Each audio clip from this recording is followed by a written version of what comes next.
my name is Margaret Preston, president of Power of Parkinson's. And today, in conjunction with our Pop Profile series, we have a very special edition called our Women with PD Roundtable.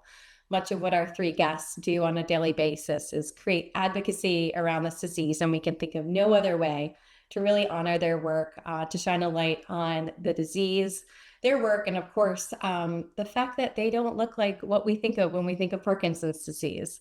So I wanted to, without further ado, introduce our guests, Reka Janisse, Esther Labib-Kiyarash, and Allie Signorelli to the show. So thank you so much, ladies, for being here with us, and let me welcome you. Thank you. Yeah. Thanks for having us. Yeah, absolutely. Let's jump right in, as I know you three always do. I wanted to Allie, if you want to start with your journey, kind of take us back to the beginning. What was happening in your body pre-diagnosis, and how did you feel when you heard you had Parkinson's? If we just want to go around and kind of talk about that.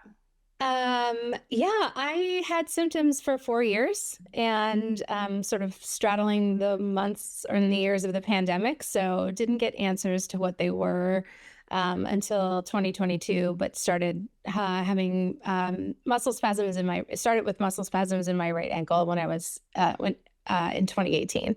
So 8 years ago this summer, and was told everything from essential tremor to anxiety to, the pandemic. Whatever you want to attribute it to. We were told that I had swallow test studies, I had 2 MRIs, I had a CAT scan, all came back normal. And then in the fall of 2022, started having more significant symptoms that were affecting my daily life. So it was having trouble walking, couldn't really eat properly, couldn't hold a fork, couldn't type, so therefore I couldn't work. And that was the first time anybody did what I call the DUI test, the sobriety test, in an office, and then subsequently saw an MDS and had a DAT scan. So how did I feel? Devastated, but also kind of relieved because it had been such a long journey, and I was grateful to have answers. I didn't know really much about Parkinson's, so I didn't know how few answers there actually were at the time. But I think my journey is probably a little bit longer than most people to get diagnosed, but not abnormal for a woman. I'll just say that. Esther, you want to go for it? Yeah, Allie and I always joke about, how much we have in common. Our journey was very similar. Mine started also during the pandemic. The first neurologist that I saw that suggested Parkinson's, I thought was absolutely insane. And so I went off on my little diagnosis journey as well. Same thing, I think, as a woman, a lot of us hear the whole, well, you're under a lot of stress and you're having a lot of anxiety. And I was like, yeah, it's really stressful, having your body do weird things that it didn't do before and that nobody can really explain to me why. And so same, when I finally got officially diagnosed in 2023 at Mayo, it was a sense of relief for me because it's like, okay, I'm not crazy. And secondly, although when it was first mentioned to me in 2021, I was very devastated. I just thought my life is over. In that time between 2021 and my official 2023 diagnosis, I had already connected to the Parkinson's community.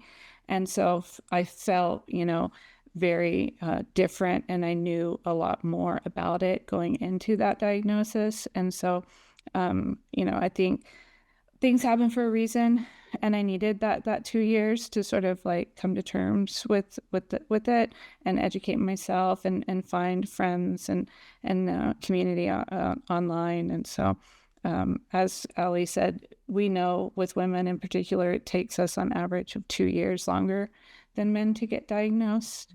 But yeah, that was my story. So, thank you. Turn it over to Reka. You guys don't even need me. Feel like the answer can be just copy and pasted from Allie's to Esther's myself, because I had the almost exact carbon copy. I think we were all working full time, right? We were all moms. I was initially exhibiting symptoms in my left pinky. I had 2 jobs at the time. I had 3 kids. My youngest was 3 years old. And so I was told the exact same thing once I eventually kind of went to see a doctor. I was told essential tremor. I was given volume. I was told to maybe not work as much, drink more alcohol, take a little bit of a break, go have a bubble bath and a spa day, and you'll be fine. And I was misdiagnosed from 2019 to April of 2022. This was also during the pandemic. And so there was just a lot of ambiguity, which led to a lot of months and years in denial. My symptoms were getting progressively worse. By the time 2022 came around, I was having severe dystonia in my feet. I couldn't walk properly. But I was in such denial because I'm like such a typically positive person that I think my brain almost refused to accept that I needed to see a neurologist. And my husband actually kind of staged an intervention where my neighbor, who was a nurse at the time, gave him a referral to a neurologist. And that was what kind of got me to go back and reassess the essential tremor diagnosis to actual Parkinson's disease. The way I found out was pretty horrible in that I went and got the DAT scan, and they gave me the DAT scan results, but there was no doctor or PA to tell me the official diagnosis. So I opened up the envelope in my car after the DAT scan completion to see advanced Parkinson's disease, where I had a huge crying fit in my car. And then I had to kind of emotionally figure out how I was going to deal with this, because I had a week until I was going to see my neurologist, where my neurologist took the paper and then read the paper to me that I had advanced disease. So it's just the way in which I was notified, the level of care I was given. It was a very, very sterile, very binary conversation. It was, here's your diagnosis. We'll put you on carbidopa, levodopa. Do you have any questions? Yeah. And so as a woman, I also experienced a delay in the diagnosis. I also experienced misdiagnosis. I thought I had shoulder problems. I ended up having a shoulder surgery that I probably didn't need because I had frozen shoulder, which is a symptom of, early Parkinson's disease. And so there's a lot that needs to happen. And I'm just glad that I'm amongst these peers to tell my story as well. Yeah. Well, you guys having very unique yet very similar stories is all the more reason why we should be speaking, right? And talking about women with Parkinson's and how unique the journey is and how we have a lot to improve on in terms of diagnostics and communication, of course. So Reka, you kind of dovetailed really nicely into my next question. If we can start with you, what feels different about having Parkinson's as a woman? And I don't have anything to compare it to because I've never been a man, but I can definitely say that the plight of females in particular, as it relates to overall stress, I've always felt between myself and my husband, I take on the stress of the family. And so my experience of having Parkinson's disease as a woman is that there's still I would say, probably a huge burden that we have to deal with from a stress perspective, as being the mom, being the caretaker, being the cruise director, still working, financially responsible, and then also having to deal with the diagnosis and also being type A and wanting to control things. I'm sure Esther and Allie can also maybe talk a little bit about that, but there's personality, there's position, and there's diagnosis. And so being a woman, I think it's very hard for us to give up that control. And so that's something that I struggle with to this day. Yeah. Esther, if you want to jump in. Yeah, definitely what Reka said. I mean, we have this saying, I'm sure you have all heard it, where, in the workplace, they expect us to work like we don't have children, and then we're expected to mom like we don't have jobs. And then you add Parkinson's on top of it, and the stigma around that. And I was also reading something yesterday that I've heard before that always cracks me up, which is like, imagine how much more we could do if we all had wives, right? So I mean, you deal with this, and then you go, I was still working, and I would come home from work, and on top of everything that I was dealing with my symptoms, you're still expected to carry that burden of being, the default parent and, primary coordinator, manager, project manager of your household. And I'm very, very fortunate. My husband is as I know all of ours have been amazing, amazing partners and support. So I'm not complaining about that at all. But I'm always really, really cognizant of the single moms and the women that don't have the resources that we have. I was able, fortunately, to not work because I was having a lot of problems falling asleep at work because of the medication. And that is something that that it is my privilege, but most people need to work to feed their families. And, you know, there's just not that same awareness as there is of us as women, you know, having this disease. I'm sure all of us have been in situations where people have doubted us and still doubt us that you know, how could you even have Parkinson's? You know, you're so young or whatever. And I know for me, that's part of why I'm so aggressive about like being online, just because I didn't see people like us when I got diagnosed. And now there are so many of us, and that is only a good thing as far as it comes to fighting the stigma and awareness. Absolutely. Natalie? Yeah, I like to think of us as the lean in generation of working moms. We were sold on the theory that we not only should or could do it all, but we really had to do it all, or else we'd be letting down our feminist foremothers. And that's just my, take on sort of the concept of the pressure of breaking the glass ceiling and how it was our job to finally do that, right? And so we were lean in and other examples where they said, don't give up your job, stay in, mother, parent, work, do it all the things Reka just said, and Esther too.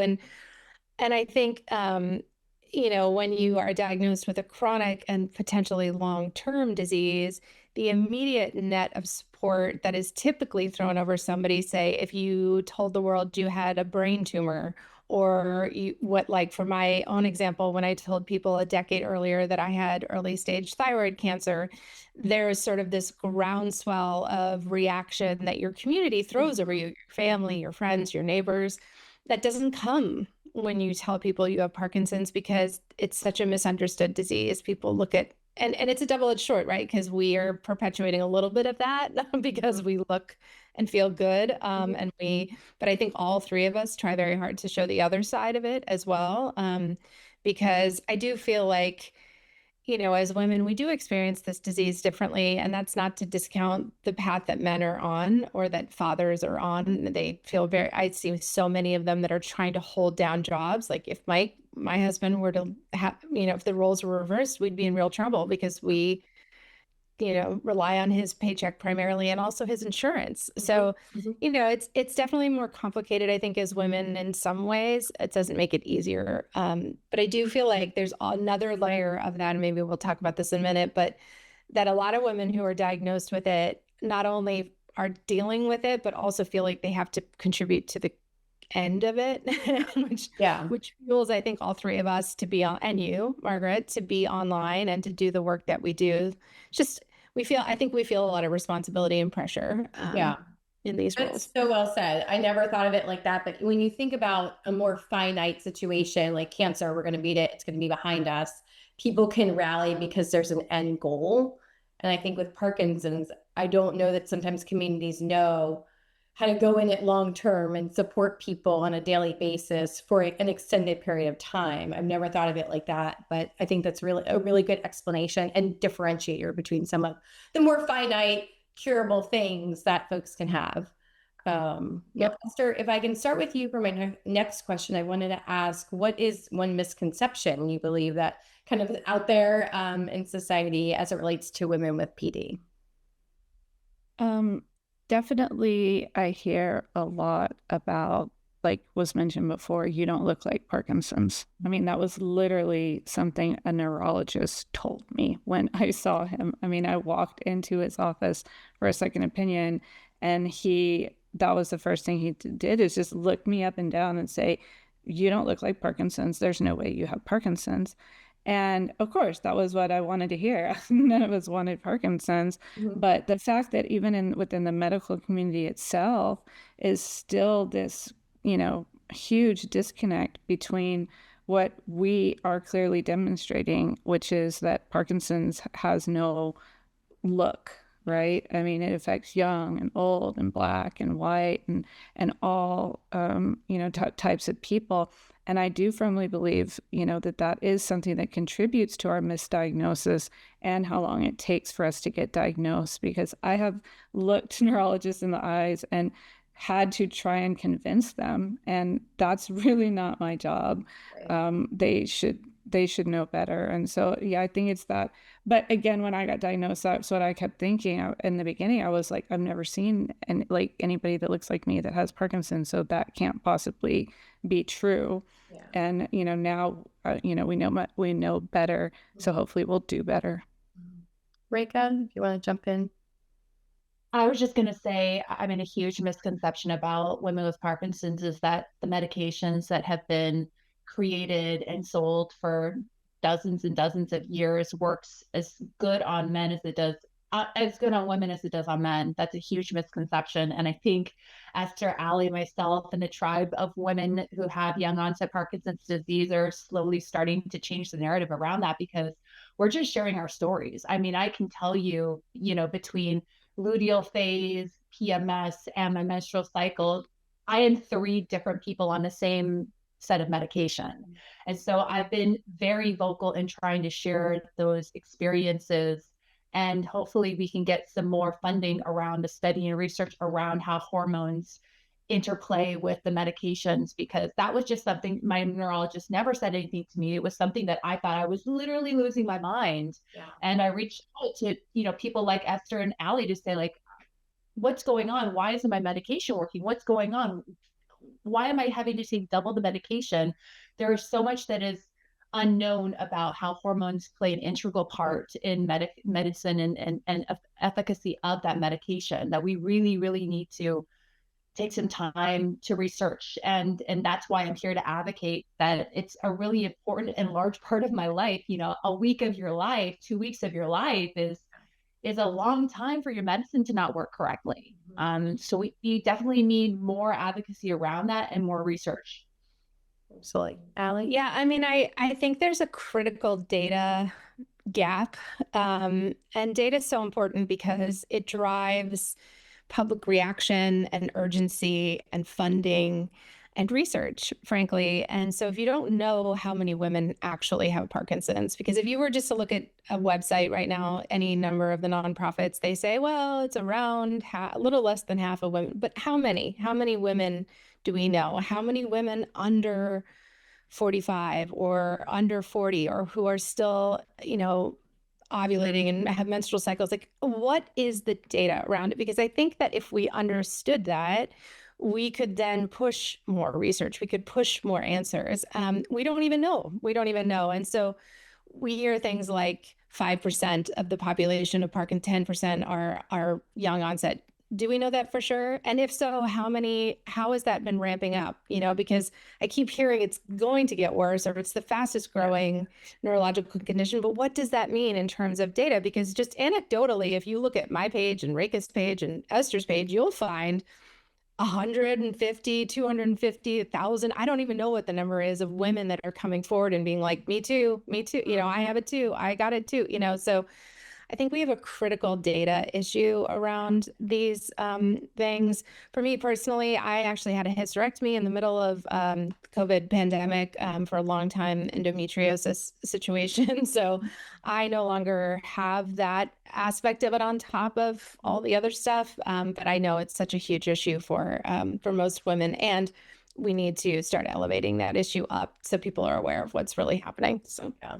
Well, if we think back to all 3 of your diagnosis stories, yes, we need data, but data is also predicated on properly being diagnosed, right? Right. So it's like the chicken before the egg and vice versa.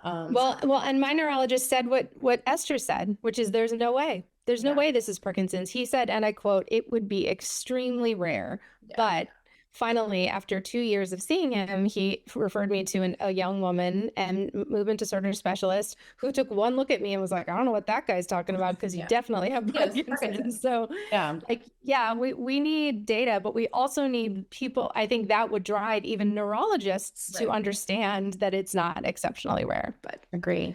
Very well said.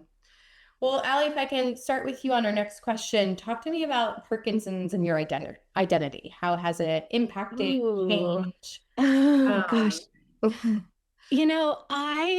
I love to say, people love to say that they're not going to let Parkinson's define them. I take a different approach.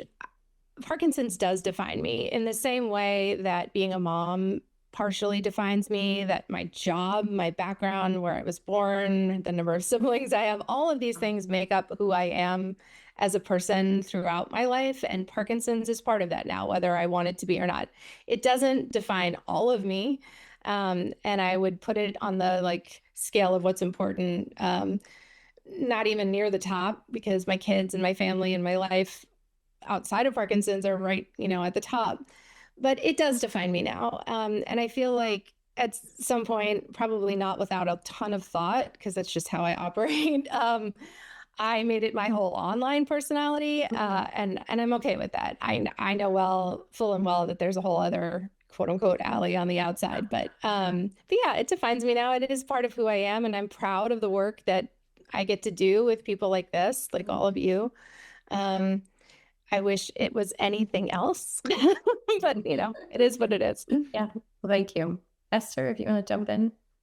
Yeah, I mean, the whole don't make it your whole identity thing, for those of us that have, kind of made this our mission, is something that I kind of, chew around in my brain periodically and then kick it to the curb. I've have often said that Parkinson's is actually the least interesting thing about me. I have lived a, very full life, but I chose to, use my skill set from my career that I did not want to leave behind, by the way, but to, make lemonade out of lemons from this. And embrace it and try and share my experiences to the benefit of others. I do, get upset sometimes because it is kind of this personal struggle of mine of and I think probably most women in general, to go from that point of okay, I'm a daughter, I'm a sister, I'm a wife, I'm a mother, and now who am I as a woman over 50 that doesn't have a career and whose children will eventually leave home, unfortunately? And what does that next, part of my life look like? And definitely Parkinson's is a big part of that. But it's forced me to do that work to sort of reevaluate who Esther is. And that has been a sometimes painful experience, but I think a growth experience that I'm glad that I was forced into doing, and I hope came out the other end a little bit better for.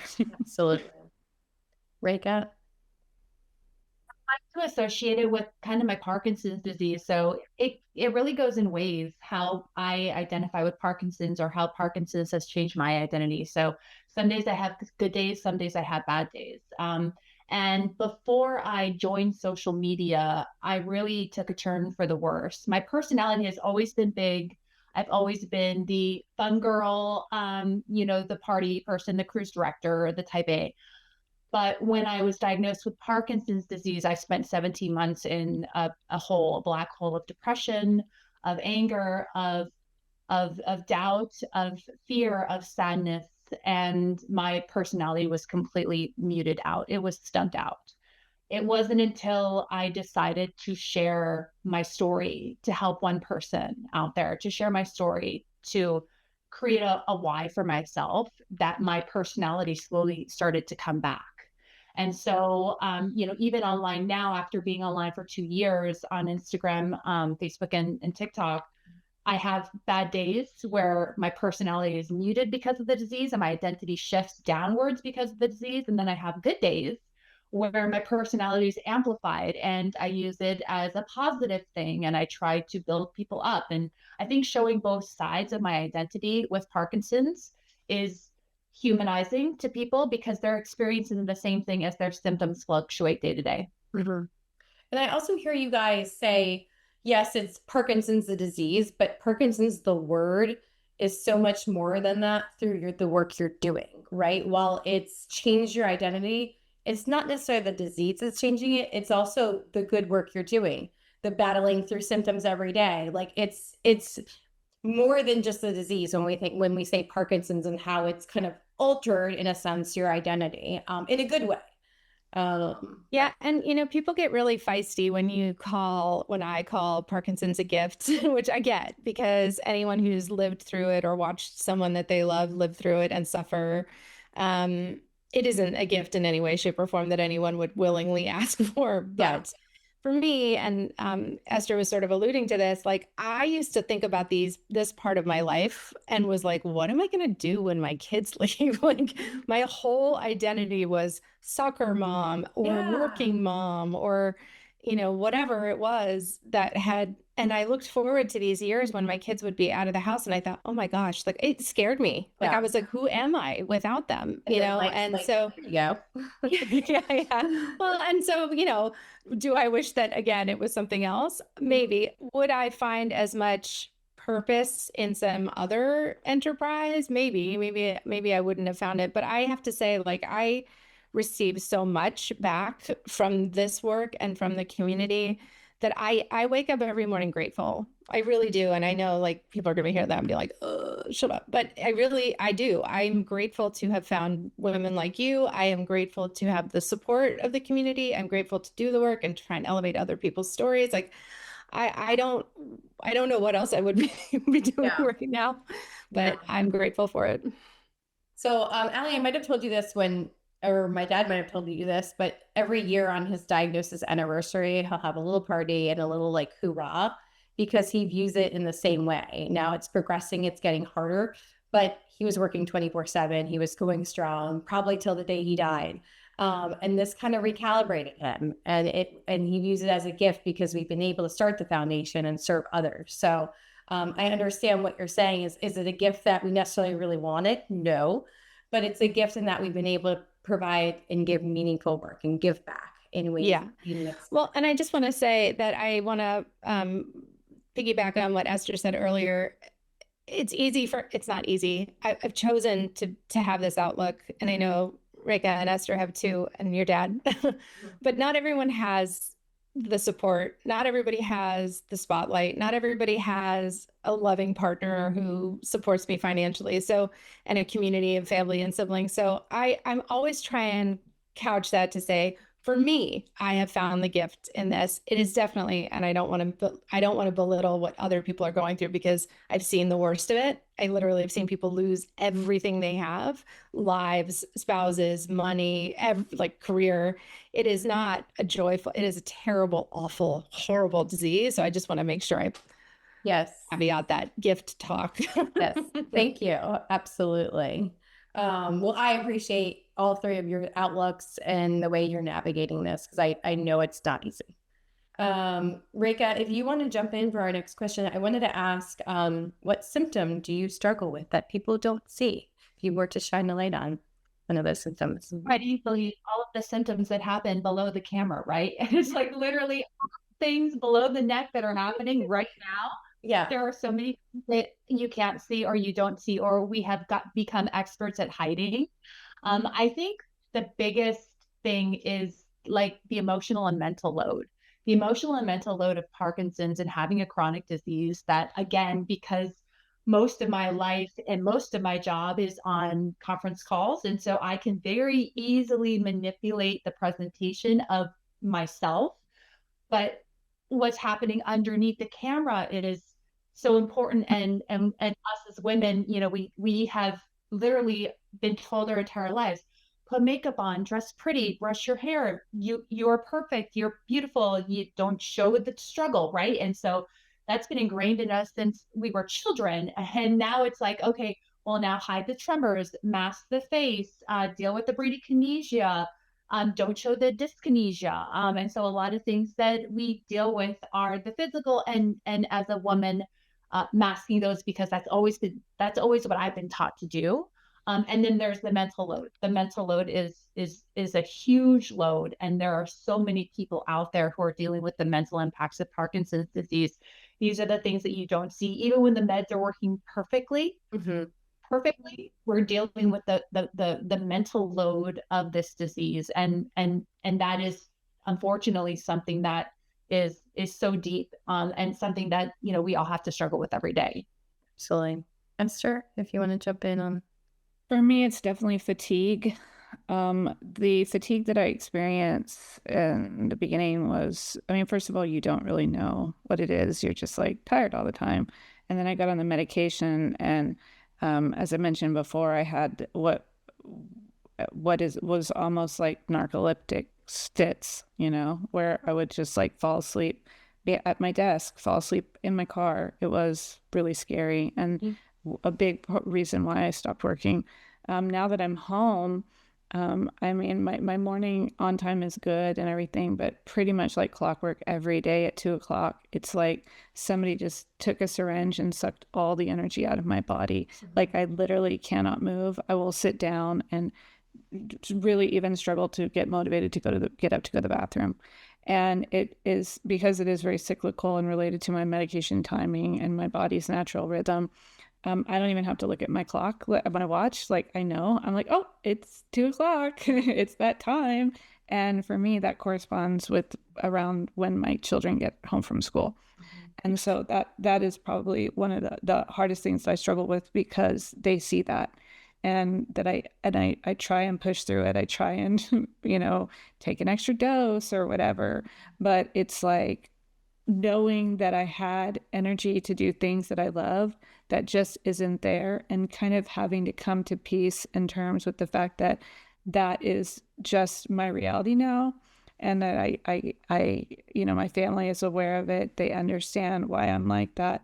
But to me, it just feels like a failure, because I was that super mom that was working and volunteering and doing all the things. And so when I've asked my children to talk or write about my Parkinson's, I found a Mother's Day thing that my son wrote. Was from right before I got diagnosed, where they asked you to those Mother's Day questionnaires where they're like, what does your mom love, blah blah blah, and he put sleep. and I was like, but I mean, it is what it is, and we make the best of it. But yeah, that's the one I think people don't see, and it always seems to happen at the worst times. Yeah. Allie? All of the above. I would add to that the pain. There's a lot of just generalized pain for me that comes as soon as my meds, as soon as I'm off. The worst of it is in my right forearm, but my back, and I mean, there's just a lot of from the muscle tightening, from the dystonia, and just in general, there's just pain from Parkinson's. And that was something I had no idea. I definitely of late have had the sleep thing that Esther's talking about, which is new for me on this path. I feel like it's like a game of whack-a-mole. Like I literally feel like you get one symptom under control, and then the other little mole pops up and is like, ha ha ha, and you have to keep hitting them. So right now for me, it's generalized pain, sleeping issues, and then obviously, depression and anxiety are very, very common in Parkinson's. I feel like I have that under control thanks to my doctor and interventions that we've taken, but the pain is just sort of not my favorite. And I have to interject, because I am, as we all are, a bit of a science girly now, and research has speak for yourself. No, I'm just kidding. I'm just kidding. I'm just kidding. Bravo. We do have really good current research showing that women with Parkinson's report more pain than men. Yeah. Correct. Yes. Esther keeps trying to bring me up to her level on the science stuff. I just keep resisting. I'm trying to make myself dumber because I have no more room for science. That Breaking Bad meme though about like, yay, science is so spot on for how you feel about science. Science. Many NIH articles have you guys sifted through and been like, wait, what?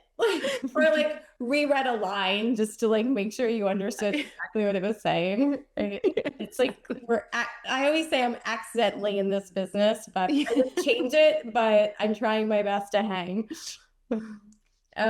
Esther, if I can start with you, what was the moment that you decided to start your advocacy work? So many, you all don't need to be doing what you're doing, but you are. So at what point did you say, you know what, I'm going to kind of, like we talked about, turn lemons into lemonade and do something? Yeah, I honestly never, gave it any thought. I was just like sharing my experiences, talking to myself, basically in my house every day on TikTok. And then George Ackerman, our very, very dear friend, reached out to me as he did with and has with anyone who has or ever has or will have any connection to Parkinson's. He sent me an email and it had these list of questions on it and to interview me. And I was like, oh my gosh, somebody wants to interview me? Like, ah. And I got one of the questions on there was like, explain your advocacy. And I emailed him and I was like, I think you got me confused with somebody else. Like, I'm just a girl on TikTok. I am not an advocate. I don't even know what that is. And he's like, yes, you are. He's like, what you're doing is helping people. You're an advocate. And that was kind of an aha moment for me. And when I really started to think about what I could do to give back in a more concrete way to the community, besides my beautiful overfiltered TikToks that I was cranking out at the time. And yeah, that's how I kind of got introduced to that path. So I'm forever thankful for George for that. That's good. Allie, if you want to share? Well, I was a fundraiser and an advocate in the brain health space before I got this disease. So when I was first diagnosed, those were the first steps I took. I signed up to do a cycle ride fundraiser for the PD Foundation. That was like 4 weeks after I was diagnosed. And I co-hosted an event, a fundraising event with a senator, Senator Stabenow from Michigan, who was a big Alzheimer's and Parkinson's champion. So I sort of started doing the things that I knew how to do first. The Instagram page was actually not meant to be advocacy at all. It was that I found myself posting a lot in those early few months after I was diagnosed on my own Instagram page. And I was worried that it would be too much for my kids if they were, or my parents, frankly, if they were seeing my posts all the time about symptoms and whatever I was feeling. And so I created the other one to sort of be like if you don't want to follow my Parkinson's content, you don't have to. And here's where I'm going to park it. So you can go see it if you want, but you don't have to. So that was never meant to be advocacy. It's completely morphed into an online presence in that way. But yeah, totally by accident. Well, I love that you harnessed what you knew, your existing skills to start mobilizing. So yeah. And I will say I felt better right away. Like physically, emotionally, I felt I had control back. I felt like I was giving back. I joined a research study like the day after. So taking control was big for me. Very cool. Reka? Yeah, I for me, it started with just speaking up openly. I had only told a very small circle of my close friends and my family. I had not told my work. I had not told the neighbor. I had not told, my dermatologist. It was very well kept secret, and secrets make you sick. At least was making me sick. And so I kept on being woken up in the middle of the night with the dream that I needed to share my story to help one person. And really, it was a 1-for-1 for me. Like if I could just help one person to not feel like I'm feeling right now, me speaking up about this and potentially limiting my career, potentially turning people off, potentially having a smaller group of friends, which by the way, all of those have happened to me in some way, shape, or form, is worth it. So it was a Saturday morning. I was walking with my husband. I approached him and said, hey, what if I create an Instagram profile? And he was immediately concerned, well, what about this? And what about that? And people don't know. And are you sure? And will this impact your career? And we had those conversations, and I created the Facebook profile and the Instagram profile. I clicked send and I walked into the kitchen. I just broke down in tears because it was such a cathartic release of all of this pressure that I had. And it was an immediate relief for me. And, it's like you get that first DM. Oh my gosh, I had that too. Oh my gosh, that helped me so much. Oh my God, I didn't know that. And the dopamine that you get from goes so far. I mean, I don't know how many days in the past 2 years have been saved by being able to help that one person. And so advocacy grew from just speaking up organically, because as I try to help myself, as I try to crowdsource this information, I find out information. And God, if the information lives and dies with me, then I have not done this well. So then I immediately want to go tell everyone else. And it's this beautiful snowball effect in this snowflake disease that has become the why of my life. And it's just incredibly rewarding. So what you guys are saying, it's almost advocacy as a therapeutic, which is really neat to hear. A concept I've never thought about, but I think it's really cool what you guys are doing. So Allie, if we can jump into a little bit of research, kind of a little bit of a rapid fire question, but do you feel women are fully represented in Parkinson's research? Why or why not? Definitely not. And that's in part just because of women, not just because of Parkinson's. Women were not included in research until some ridiculously late time. I want to say 1982. I can't remember exactly what the date is, but no, for sure we're not. And it needs to change. And I think part of that changes with us and with the, social media has a lot of negativity and a lot of downsides. The good news and the upside to it is that there's a visual representation of women who are living with this disease in a way and in numbers that have never existed before. So now people can't ignore that we're here because you see us every day. So no, absolutely not. And yes, we need more of it. Those were your two questions. Esther, I'm sure you'll echo it, but get on your soapbox, girl. Yeah, so, science. Science. Yay, science. I am a research advocate for the Parkinson's Foundation, and I'm fortunate enough to have a platform not just online, but within the research communities between the researchers, the neurologists, and things that are, very much disconnected to this. And, going back to, the burden of being a woman, it's to participate in research as a woman is another thing that is very different between men and women. I remember there was a study really early on that I wanted desperately to participate in. And my first question, they were like, oh, well, we're going to fly you out and put you up in a hotel. And my first question is, who's going to pick my kids up from school? Who's going to make dinner? Who's going to take my kid to the soccer game? It's not the same. I don't have, somebody. Yeah, exactly. And so I've been trying to advocate, aggressively behind the scenes of like, yes, people in research recognize the need and want diversity in research, but they have to meet us where we're at. And that looks very, very different for women, especially younger women. And that is something that we all need to be very vocal about, because I don't know anybody with Parkinson's that doesn't want to help, that doesn't want to participate in the research for themselves and for the betterment of the community. It's just not happening.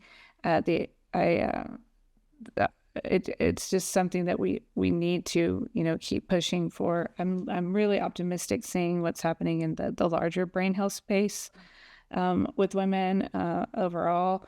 And I think this is a real tipping point that we can, build on that outside of just the Parkinson's community, but as women that have brains, because as we now know, as Reka was saying, women's brains are not men's brains. We have hormonal considerations that are not insignificant that impact our medication. There was a study that came out early this year that I was so happy about, that finally showed that the single greatest factor of determining your risk for dyskinesia. One of the symptoms that I suffer from that impacts my life and my family's life so very much is sex, is being female. So that research is coming finally. We just need to keep at it. Yeah. Thank you, Esther. Reka? I have no notes to give. I think Esther and Allie have done a wonderful job. But I did want to take this opportunity to say that I think that the women in this social media space, Instagram, TikTok, et cetera, I think we have been doing such a fabulous job of like conquering and dividing in the ways that we can help. For example, I wasn't able to attend the policy forum last week because I had just come off of spring break where I had to take a full week of time off to take care of my kids. I can't then take another week off from work. And what I love is that like where Esther flows in with the science, I'll flow in with the content, where Allie flows in with the the policy and the politics, and Esther will pick up on the research panel. And I think we do such a wonderful job together to divide and conquer. And there is space in social media for everyone. I always want to make that clear. I'm always so supportive of everything and so thankful for everything, Allie and Esther, that you guys do where I couldn't get there or I didn't know. There's so much going on. And all I want to do is amplify the voices and really support the people who are able to step in and volunteer for the panel or attend the meeting or do the fundraiser or speak up in the video, because we all have a place and there's more than enough opportunity for us all to do different things and contribute to the advocacy and awareness of this disease. Yeah, and I just want to add on to that and say that one of the things that I think Reka and Esther especially have been very successful at doing, and I try and focus on as much as possible, is reaching outside the Parkinson's community. And so we're not just talking to each other, because I do feel like, this community is unfortunately growing quickly. And so every day we feel like we have more troops, members of the army, unfortunately. But really to transfer the awareness outside of our community, to support our community and highlight their stories. But what we really need is broad understanding and urgency around this disease. And I do feel like that is what, this particular group of women, but a lot of the women online also do, is try and reach sort of the people who don't know anything about Parkinson's and who are like, holy crap, I didn't know that. So that's just another aspect of the value of social media, which sometimes has a lot of negativity. Yeah, no, I think that's really well said. I think it's similar to what we did here about a year ago, Allie, at the Capitol, and of course what you guys did in DC. You've got to educate not only the lawmakers, but constituents as well, because their voices need to be heard. And if they have a better understanding of paraquat, traumatic brain injury, et cetera, and some of these triggers to Parkinson's, then they can kind of help persuade their lawmakers in the right direction as well. I think just in terms of some of the states that have these paraquat bills, we did in Virginia, but it was tabled till next year. But there's several other states with these paraquat bills. It takes education. It takes education of the lawmakers. It takes education of their constituents so that they can write them and say, why are we using paraquat? So I love that you kind of shone a light on that aspect, because we can talk to ourselves and that's good, and certainly supporting one another, but it's going to take bringing in some of the outsiders and getting them to understand the disease and some of the triggers. Reka, if I can jump in and talk to you and ask you and have you start with our next question.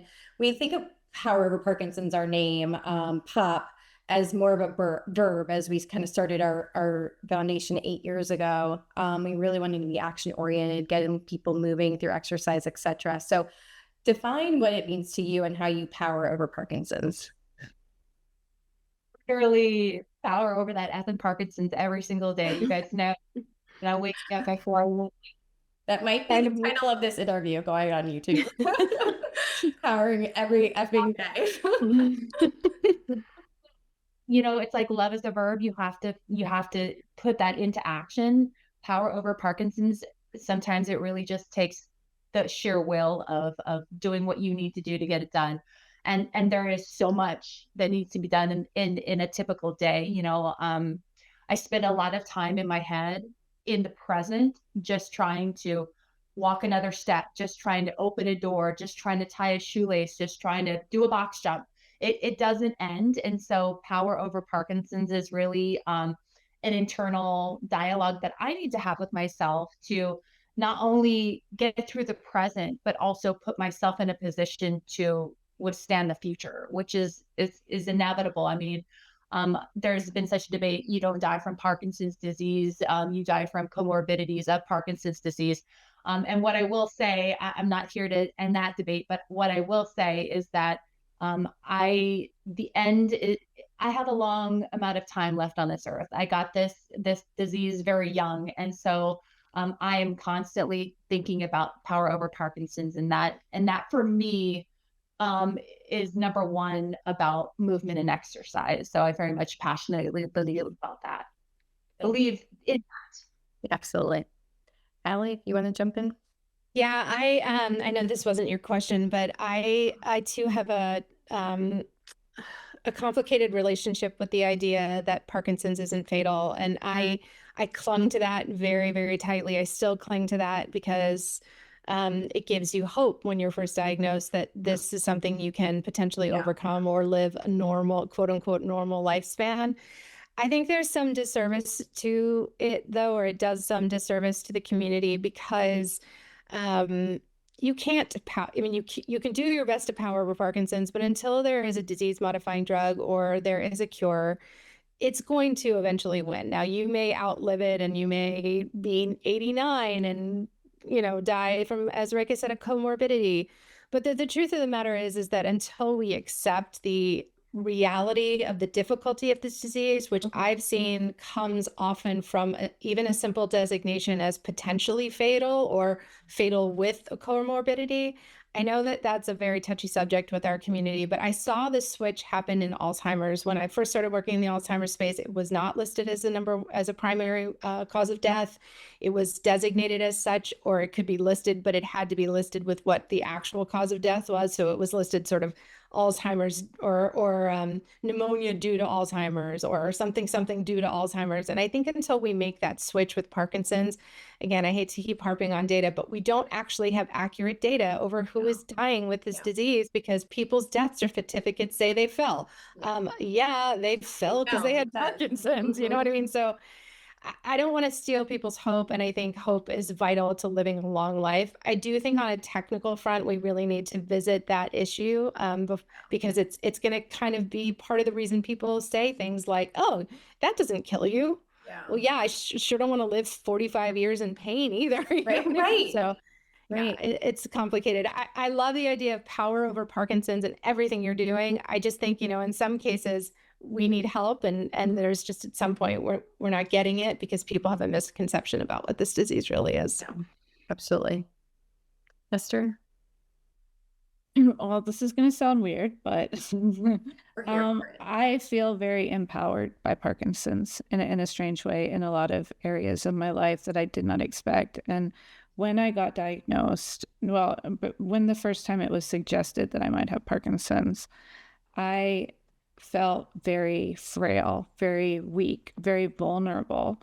I had not thought about my mortality really that much, or I thought I knew what my, older years would look like. And now I see that differently. But a mutual friend, actually, Reka and I, said something to me really early on about exercise, because I was not an exercise person at all. And he said something that I think he said this again today. I saw you somewhere saying that I'd rather hurt because of exercise than Parkinson's. And I have pain every day as well. But to me, exercise and a lot of the things I do with advocacy, I feel like have given me back power, given me back control, given me back a little more confidence, and empowered me. And I try to spread that with the community to let people know, look, none of us know what our future holds, but Parkinson's is an incredibly powerful teacher, and it distills your values, it distills your goals, and it really forces you, if you are willing to listen to it, of making changes that are, for me, changes I should have made far before Parkinson's, about what's important and what my priorities are, and then taking my energy that is now very limited and sporadic and unpredictable, full throttle into the things that mean the most to me, and that I think can have the most impact on others. So I find it to be empowering. Well, you're dovetailing right into our next question very nicely. At Parker Parkinson's, we also talk a lot about silver linings. So just between my father and I, we're like, you know what? The silver lining is we got to accidentally work together. We never thought we'd be coworkers, right, wrong, or indifferent, through arguments in terms of who's the leader and who's just the pretty face every day. It's truly been the silver lining. Again, he was working quite a lot, and it became the silver lining to kind of create this foundation and create meaningful programs. So we know the disease comes with silver linings. So I wanted to ask Esther, if we want to lead off with you, and you touched on some of it, but what do you think the silver lining is as a result of your diagnosis with Parkinson's disease? Yeah, well, I'm on record in an early TikTok of saying that Parkinson's is not a gift, and that is the stupidest thing I've ever heard in my life. And yet here we are. Here we are. We'll get feisty about it, like I said. 3 years later, and I had a real watershed moment last year at the Young-Onset Parkinson's Network retreat in Carefree, Arizona, where I was amongst literally dozens of my peer group, other people with young-onset Parkinson's. And someone gave a short talk that they spoke about that, about how Parkinson's had given them all these gifts. And it was really in that forum where I had that breakthrough myself. And it was a really beautiful, powerful moment that I wish everyone could have. When I realized that really the people that I've met with the condition, the shifts and changes that I made in my own life, in my marriage, in my personal relationships, in my now unpaid volunteer life career that my husband always says, you work harder than this than you ever did when you got paid for stuff. And that's because I'm very passionate about it. And this community and everything that I've learned and continue to learn, because trust and believe, for everybody that, I reach and touch every day in my online presence, I get it back tenfold, and I'm forever grateful for that. But yeah, those are the silver linings for me. Reka, if you want to share yours. Yeah, for me, besides abs, like Parkinson's has really focused me on my fitness and wellness more so than I ever had in my life. And I just want to say, I was a fitness instructor for 18 years. Since I was in college, I was teaching, up to 9 fitness classes a week, and I never could put together the nutrition and the fitness. I always had the fitness, the nutrition wasn't there. And with Parkinson's disease, I had to be so laser focused in both that I really crafted myself into the best shape of my entire life. And that's a silver lining. So besides the abs, the most important silver lining that I've discovered with Parkinson's disease is really vulnerability. I've said it a million times. Vulnerability is my superpower now. And it in turn has impacted for the good so many of the relationships that I have in life. Showing the vulnerability of yourself, the vulnerable side of yourself, is such a wonderful bridge to so many people. I've created relationships due to my vulnerability. I've strengthened my marriage. I've strengthened my relationship with my immediate family, my mom. Just to have that humbling of yourself, the vulnerability, and show the side that needs care, that needs sympathy. I was always a very prideful person, all good, everything's right. I had this huge wall because I only wanted people to see my accomplishments, and I refused to show my weakness. I don't have that wall. That wall has literally been knocked down by Parkinson's. I have no choice. Mm-hmm. I cannot walk confidently into a room. I am shuffling. I'm smiling as I do it. I'm confident, but I'm shuffling. The vulnerability is part of me, whether I like it or not, but it's also something that I really am so proud of. and has been the biggest silver lining in my life. And it has done so many wonderful, beautiful things to my relationships that is something that I'm very grateful for. Absolutely. Thank you. Allie? I mean, all of the above.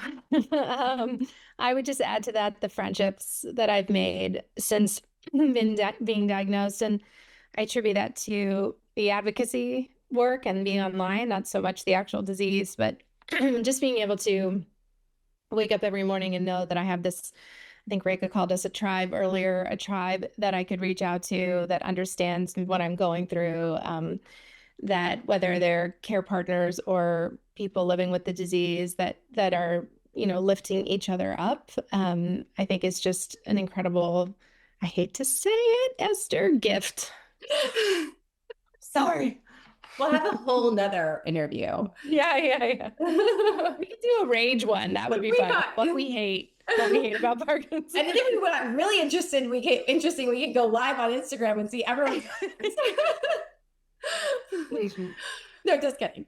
I want to wrap what you guys said in a bow a little bit, because you all three are vulnerable and showing the realities of the disease. And I know it's helped you with your own navigating the disease and your relationships, but I hope you know and are aware of how many people you're actually helping externally. So because of that vulnerability. So as someone with a level of Parkinson's, I can't thank you all enough for doing what you're doing.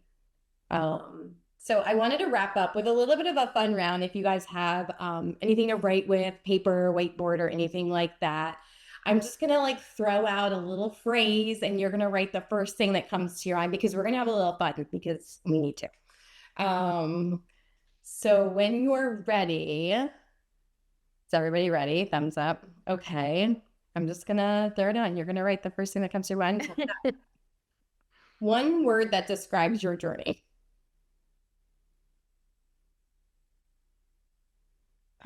This is hard. No, there's no wrong answer. It's not hard. I said it's fun. No? I preface this as fun. That's a long word. My word is literally the first Oh, thing. I love it. Mine says meaningful, although I think it's backwards for you guys. No, it's good. Okay. I put persistent. Persistent. Yes. Amazing. All right. One symptom you just want to rid yourself of. Oof.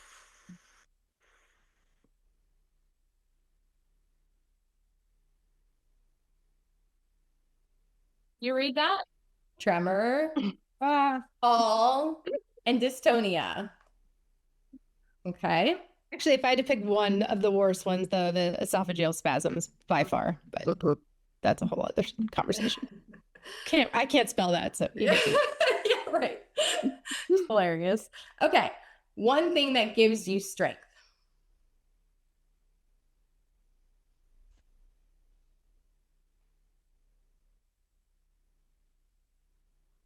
Family. Oh. Family. Really bad. Hope. Love that.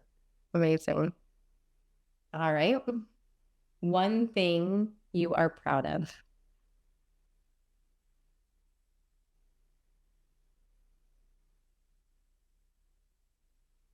My kids, Esther, stop cheating. You guys in the same room.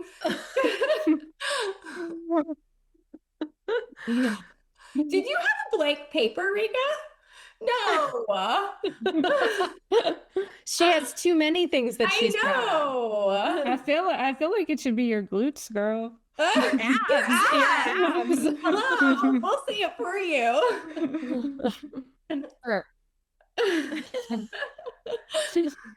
Your dance moves, and I definitely can't replicate, and I would be embarrassed to do so. So my last one is one little known symptom of PD you want to shed a light on. So we think about people just thinking it's synonymous with the tremor, but we know there's a tremor, but there's so much more. So what's one thing you wanted to shed a light on? Well, now I'm going to say esophageal spasms, because I didn't. You have to spell it. Yeah. Sorry to tell you, they're the worst. Anxiety, fear. Would say depression. Well, ladies, I hope we had a little bit of fun all throughout and especially at the end. I can't thank you guys enough for joining me in conjunction with our Pop Profile series. I'm thankful for everything you guys do.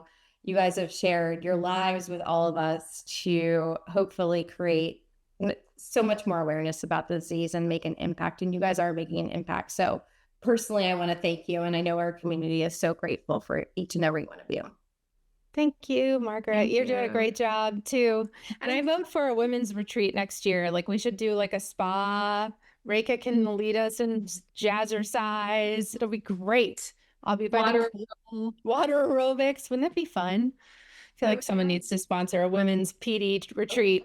Okay, maybe we need to use some pot funds for that. So fun.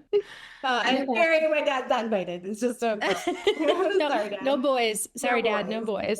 No boys. Guys, thank you so much. I'm thankful for you guys, and we're excited to release this. Thank you. Thank you. Take care. Bye.